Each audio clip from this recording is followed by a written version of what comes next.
What about Mary? Well, we learned that she was, quote, betrothed. And we hear that word, and it doesn't make a lot of sense to us because we do marriage differently in our culture, sometimes not well.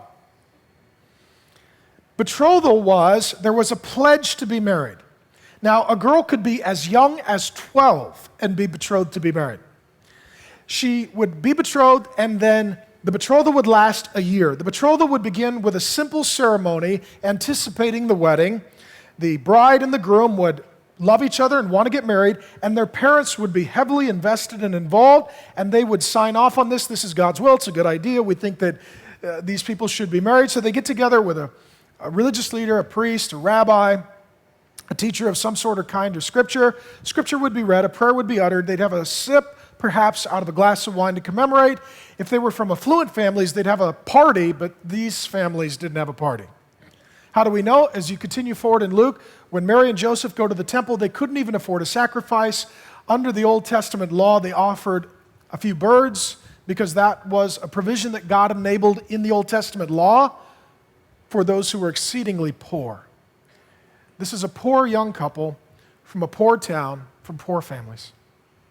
They were betrothed, they were excited, she's planning her wedding. Any of you ladies been there, planning your wedding, or you're there right now, planning your wedding? That's what she's thinking about. And at the end of the year of betrothal, they wouldn't live together, they wouldn't sleep together, they wouldn't consummate their covenant. They would then have an official wedding ceremony. They would live together as husband and wife. They would consummate their relationship physically with intimacy. And they were almost there. They were betrothed. It was so serious, betrothal was, that to terminate a betrothal required a divorce. You can read that in the opening pages of Matthew's gospel. Now let me tell you what you may not know about Mary. She was probably illiterate. We don't know for sure, but very few women were formally educated in that day, very few men for that matter as well. And in a faraway town like that, she was likely illiterate, unable to read or write. Her connection to God would be remembering scripture that she heard read in synagogue and singing to God. You'll see that in ensuing weeks, and praying to God. And I'll say a lot today about the Catholics, because I was one. And I don't hate the Catholics, I love the Catholics. But when it comes to Mary, the Catholics, that's sort of their specialty. Right? I was raised as a Catholic boy. I went to Catholic school. We were Driscoll, full-blown Irish Catholic mix.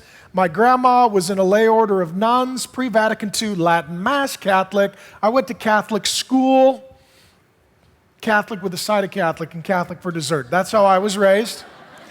And when it comes to Mary, the Catholics have sort of cornered the market on Mary, right? And all the pictures I saw of Mary growing up weren't very accurate. I'll show you one example. They usually look something like this, which Mary was not in her 30s, wearing a crown of gold, nicely embroidered clothing, sitting on a gold throne, holding a baby with perfect hair, wearing a white gown, having yet another gold crown, usually encircled by a halo. It wasn't exactly like that. So our picture of Mary, in large part that has been promulgated by Catholic art, is not accurate. Think peasant girl, peasant dress, pulling water from a well, out collecting firewood to heat her parents' home. Think of her as being illiterate and having dirty feet and sandals, walking around on dirt roads. If anything, she's sitting in a homemade stool by her fire, not on a gold throne with a crown on her head. Mary wouldn't even know who this person was. Here's the interesting fact. How old do you think Mary was? See a picture like that, and you're like, oh, she was in her 30s. Mary was a teenager. Mary was 12, 13, 14, 15, 16 years of age. Girls could be betrothed at 12, and then they'd be married by 13. Almost all of the theologians I've read think she was 12, 13, 14 years of age. Let that sink in. For those of you that have been a 12, 13-year-old girl, does that add a little flavor to the story? For those of you who are 12, 13, 14-year-old girls, Your parents won't trust you with an iPod. How about God? Could you handle raising him? We don't even give them a license because we don't trust them. Even with a seatbelt and an airbag, we still don't feel that they're capable of handling something of that significance. And God comes to the junior high girl